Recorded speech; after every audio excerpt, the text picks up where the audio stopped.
एक शख्स ने यह गल की है जिहड़ी बड़ी सोहनी गल है और इहदे विच मेरे लिए ते तुहाडे लिए बड़ा सोहना सबक हैगा।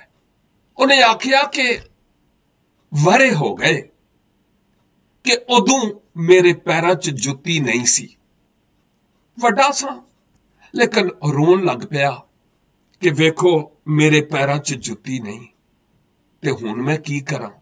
माड़े जे स्लीपर जे पाए होए सी ते फिर मैं वेखिया जा रहा सा कि राह दे विच सैड ते एक बंदा बैठा होया सी ते उस बेचारे दे पैर की ओदियां ते लत्तां ही नहीं सन।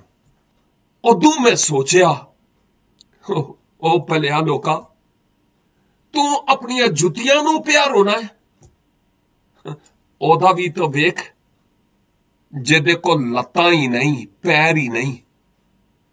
ते भलिया लोको, बाज औकात इंज ही हुंदा है, कदी कदी इंज ही हुंदा है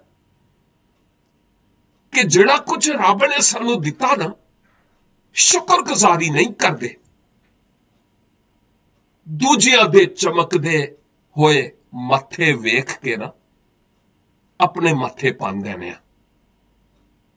ये ठीक नहीं। आओ जिहड़ा कुछ रब ने सानू दिता है ना, थोड़े च रखिया या बोधे च रखिया, साडियां जरूरतां ते पूरियां हुंदियां ने ना। आओ ऐसी एक एक गल लई अपने रब दे हुजूर शुक्रगुजार होइए। आमीन।